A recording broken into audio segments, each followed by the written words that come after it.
नमस्कार दोस्तों, तो कैसे हैं आप लोग? उम्मीद करता हूँ आप सभी अच्छे होंगे और आपको पता है कि हम 12th क्लास की एनसीईआरटी पर बात कर रहे हैं। बुक का नाम है स्वतंत्र भारत की राजनीति, politics in India since independence. ठीक है, इसमें हम बात कर रहे हैं राष्ट्र निर्माण की चुनौतियों के बारे में। Class challenge of national building की हम बात कर रहे हैं। इसमें अब तक हमने लास्ट वीडियो में बात की थी राष्ट्र निर्माण की चुनौतियाँ, भारत की आज़ादी, आज़ाद भारत के सामने दो तीन चुनौतियाँ आई थी उनके बारे में। देश को एकता एवं अखंडता की चुनौती, लोकतंत्र स्थापित करने की चुनौती और समानता पर आधारित विकास की। और इसके साथ में हमने बात की थी विभाजन के बारे में। तो विभाजन कैसे हुआ और विभाजन के लिए कौन कौन सी कमेटी बनी और प्रेजेंट में क्या है, ये सारी बात हमने लास्ट वीडियो में की थी। और विभाजन के परिणाम भी हमने देख लिए थे। अच्छा, परिणाम देखते देखते ही फ़ोन कैसे स्विच ऑफ हो गया था। तो आज हम इसको आगे बढ़ाते हैं और इसमें हम बात करेंगे किसके बारे में, रियासतें रजवाड़े व भारत में विलय, मतलब किस प्रकार से भारत बना, इसकी बात आज हम करेंगे कि भारत जो ये एक जगह हुआ ना, पूरे देश को यूनाइट किया गया, इसके बारे में आज हम बात करने वाले हैं। तो पहले तो बात ये है कि जो ब्रिटिश भारत है ना, हमारे यहाँ तीन प्रकार के भारत थे। ऐसा भारत, देखो, स्वतंत्रता प्राप्ति से पहले दो भारत में बटे हुए थे, एक तो ब्रिटिश भारत और एक देसी रियासत। ठीक है, और इसके साथ में यहाँ क्या था, चीफ कमिश्नर क्षेत्र भी थे। ठीक है, अब क्या है कि ये जो देसी रियासत है ना, इसके बारे में हम बात करेंगे। देसी रियासत का मतलब ये होता है कि ऐसे रियासत, ऐसे क्षेत्र जहाँ राजाओं का शासन था, राजे रजवाड़ों का शासन था।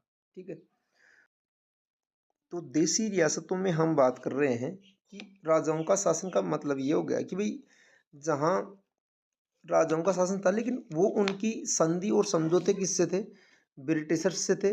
और ऐसे कहते हैं कि जो हमारी गुलाम भारत है इससे थे। मतलब गुलाम गुलाम भारत का मतलब ये हो गया कि ब्रिटिश से जो कॉलोनी थी, मतलब ब्रिटेन के लोगों के द्वारा जो यहाँ जो पूरे भारत में शासन कर रखा था, उसमें राजाओं से उनके संधि और समझौते थे। ठीक है, अब ऐसे कहते हैं, ये जो सामने आपको चित्र देख रखा है, सरदार वल्लभ भाई पटेल और वीपी मेनन, इन दो लोगों को क्या है, श्रेय दिया जाता है किसका, कि भारत में जो पूरे भारत को यूनाइट किया है, एक किया है, उनके लिए दो लोगों को ज़्यादा श्रेय दिया जाता है। ठीक है, एक तो वीपी मेनन और सरदार वल्लभ पटेल भाई पटेल, सरदार वल्लभ भाई पटेल को ज़्यादा श्रेय दिया जाता है इसका। अब देखो, पहली बात तो ये है कि इनकी क्या, जो देसी रियासतें हैं, इनका विलय में क्या समस्या आ रही थी, ये देखो। तो अब जब भारत को आज़ाद करके गए अंग्रेज यहाँ से, तब स्वतंत्रता के बाद ये कहा गया कि ब्रिटिश भारत में जो शासन आज़ाद हुए ना, तो उसमें ये कह दिया कि आप भारत में शामिल हो सकते हो, आप पाकिस्तान में शामिल हो सकते हो और आप स्वतंत्र रह सकते हो। ठीक है, ये कहा गया देसी रियासतों को। तो कुछ लोगों ने ये कहा कि हम भारत में शामिल होंगे, कुछ ने कहा कि हम कहाँ शामिल होंगे, हम पाकिस्तान में शामिल होंगे, और कुछ ने कहा हम स्वतंत्र रहेंगे। तो ये फैसले कौन कर रहे थे, ये राजा कर रहे थे। जहाँ कुछ जगह महाराजा थे, कुछ जगह नवाब थे।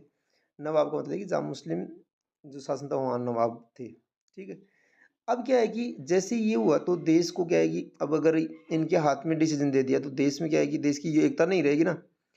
इसलिए ऐसे कहते हैं कि अगर ये सब अपनी अपनी मांग करते तो देश छोटे छोटे भागों में बढ़ जाता, अलग हो जाता। और विशेषकर ये जो त्रावणकोर है ना, ये आज का केरल है।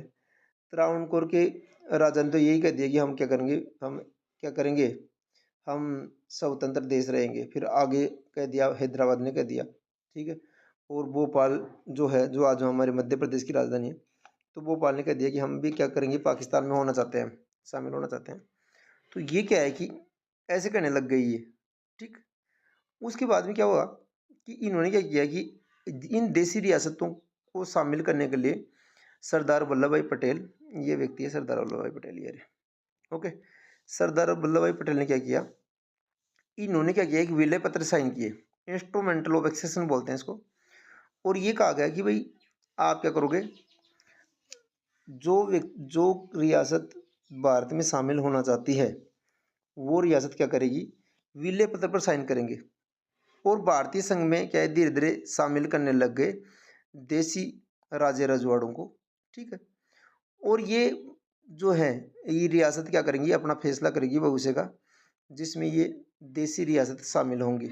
ओके, अब ये जो देसी रियासतों को शामिल कर रहे थे ना, इसमें देखो, अब इसमें क्या है कि जो देसी रियासत क्या कर रही थी, अधिकांश देसी रियासतें भारत में शामिल होना चाह रही थी, और इसके अलावा कुछ इलाकों को छोड़ दें, जैसे जम्मू कश्मीर को छोड़ दें, हैदराबाद को छोड़ दें, जम्मू जूनागढ़ को छोड़ दें, तो इनके अलावा सभी रियासतें क्या है, भारत में शामिल होना चाह रही थी। और इन्होंने क्या किया कि देश की एकता को, अखंडता को बनाए रखने के लिए अपने आप को भारतीय संघ में शामिल कर दिया। और अधिकांश जो देसी रियासत थी, इन्होंने विलय पत्र पर साइन भी कर दिए। और जूनागढ़, हैदराबाद और जम्मू कश्मीर और मणिपुर कुछ ऐसी रियासत थी जिनको शामिल करने में कठिनाई आई। तो पहले हम देखते हैं जूनागढ़ को। ये रहा जूनागढ़। जूनागढ़ क्या है, हमारे गुजरात, आज का गुजरात ना, उस गुजरात में पड़ता है जूनागढ़। ठीक है, जूनागढ़ ने पहले तो कह दिया कि हम क्या करेंगे, पाकिस्तान में मिलेंगे। अब ये जो नवाब था ना, ये तो हिंदू था, और यहाँ की जनता थी ना, वो मुस्लिम थी। तो ये जनता के विरोध के कारण यहाँ ऐसे कहते हैं, भारत सरकार और पाकिस्तान सरकार, इन दोनों के बीच में ऐसे कहते हैं कि इन्होंने जनमत संग्रह कराया। जनमत संग्रह को बोलते हैं प्लेबिसाइड। ठीक है, प्लेबिसाइड करवाया, और ऐसे कहते हैं कि जनता ने जो फैसला किया, यहाँ जूनागढ़ की जनता ने कहा कि हम क्या करेंगे, भारत में रहेंगे। तो इस प्रकार से जूनागढ़ भारत में शामिल हुआ। फिर दूसरा है हैदराबाद। हैदराबाद आपको बताइए कि प्रेजेंट में तेलंगाना की राजधानी है। और इसने क्या कर दिया, यहाँ के जो निज़ाम है, इसने भी स्वतंत्र रहने की घोषणा की गई। भाई इसने कह दिया कि मैं आज़ाद रहूँगा। और ऑपरेशन पोलो के तहत पुलिस कार्रवाई हुई 1948 में। और उसके बाद में ऐसा, इसमें एक चीज़ और बताना चाहूँगा, ये जो हैदराबाद है ना, इसकी जो नवाब था ना, इसकी सेना को रजाकार बोला गया है। रजाकार आप नोट कर सकते हो, पेन कॉपी ले लो, नोट कर लो, रजाकार। ये जो भारत सरकार की जो पुलिस कार्रवाई हो ना, उसकी हमारी तरफ से तो क्या थी, पुलिस या सेना थी, और उधर से तो रजाकार थे। तो निजाम की जो फोर्स है ना, उसको रजाकार कहा गया है। ओके, अब तीसरा जम्मू कश्मीर। जम्मू कश्मीर का तो आपको पता ही है कि जम्मू कश्मीर का जो राजा था वो हरि सिंह था, और इसने भी स्वतंत्र रहने का फैसला किया था। लेकिन पाकिस्तान के कबायली आक्रमण के बाद, मतलब ये एक कम्युनिटी, पाकिस्तान ने यह हमला करवाया था, लेकिन पाकिस्तान की सेना ने नहीं किया था। एक विशेष कम्युनिटी थी, उसको ये दिया गया, मतलब उसके द्वारा हमला किया गया। और ऐसे कहते हैं मजबूर होकर या फिर बाद में अपने सुरक्षा के बचाव में पाकिस्तान में शामिल ना होकर भारत में शामिल हो गया कौन, जम्मू कश्मीर। 26 अक्टूबर 1947 को विलय हुआ इसका। क्लियर बात हो गई। तो हमने बात की जूनागढ़, हैदराबाद और जम्मू कश्मीर। अब हम बात करते हैं इसकी मणिपुर। देखो पहले तो मणिपुर ने क्या किया, स्वतंत्र रहूंगा, लेकिन बाद में क्या हुआ कि यहाँ के राजा ने क्या कर दिया, भारत के संविधान को अडोप्ट कर लिया था। तो ये पहली ऐसी देशी रियासत थी जिसने संविधान को स्वीकार करके संवैधानिक लोकतंत्र की ऐसे कहते हैं, संवैधानिक लोकतंत्र की वकालत की थी इसने, मणिपुर ने। इस प्रकार 1949 में शामिल कर लिया गया, और 565 देशी रियासतें भारत में शामिल कर ली गई।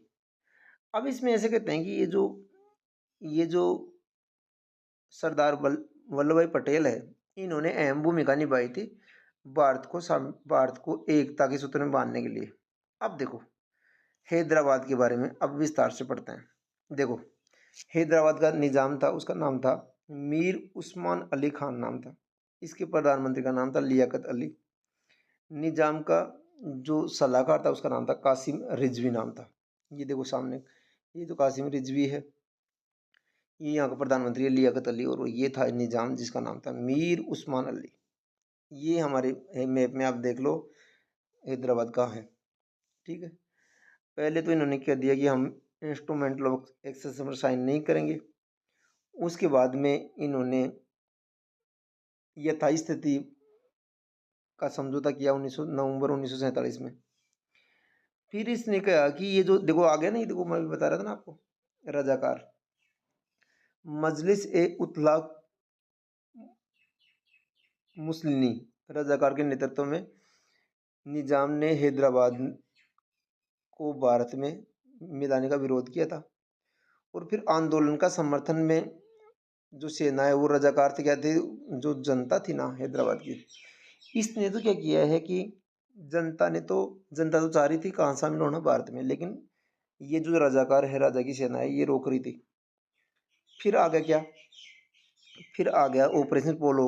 वार इस पोलो में क्या क्या कर दिया, इनको आत्मसमर्पण करना पड़ा और विलय पत्र पर साइन किए।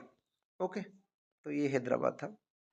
जम्मू कश्मीर, जम्मू कश्मीर में तो देखो ऐसे कहते हैं कि सामान्य तरीके से जम्मू कश्मीर भारत में शामिल नहीं हुआ।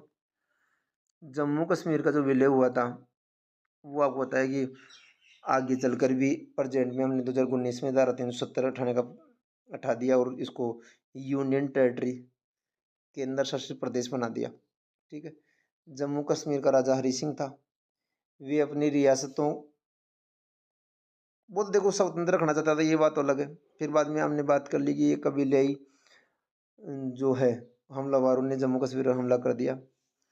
फिर ये क्या कर दिया, जो हरि सिंह है इसने क्या कर दिया, भारत सरकार से सैन्य सहायता मांगी थी। और सैन्य सहायता मांगने के बाद में इसने क्या कर दिया, भारत सरकार ने कहा कि आप विलय पत्र पर साइन करो, कश्मीर को शामिल कर दो भारत में। उसके बाद में विलय पत्र पर 26 अक्टूबर 1947 को साइन कर दिए गए और शामिल कर लिया गया किसको, जम्मू कश्मीर को भारत में शामिल कर लिया। ठीक है, ये देखो इसमें इमेज दिखा रखी है। ठीक है, तो इस प्रकार से क्या है, जम्मू कश्मीर शामिल हो गया। और आपको बताया कि ये जो रियासत है कौन सी, जिसका नाम है आपका मणिपुर।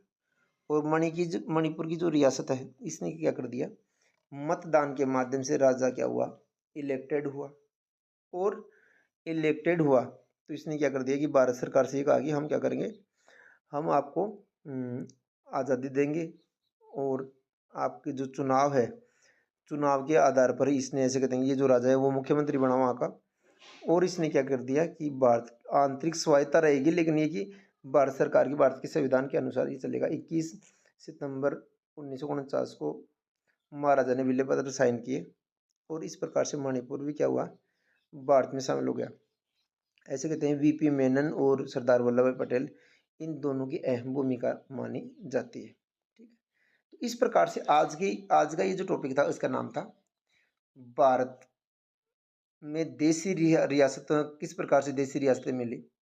इसकी पीडीएफ भी आप हमसे ये प्राप्त कर सकते हैं, इसके नोट्स आपको मिल जाएंगे और ये पे टेलीग्राम पर मिल जाएंगे, या फिर हम हमारा जो व्हाट्सएप चैनल है वो भी आप ज्वाइन कर सकते हो, तो ये मिल जाएगी। तो ये है हमारा भारत का विलय कैसे हुआ। तो इसकी आगे हम अगले टॉपिक में बात करेंगे, उसका नाम है राज्यों का पुनर्गठन। इसकी बात हम करेंगे नेक्स्ट वीडियो में। तो आपने इतना सुना, नमस्कार, धन्यवाद।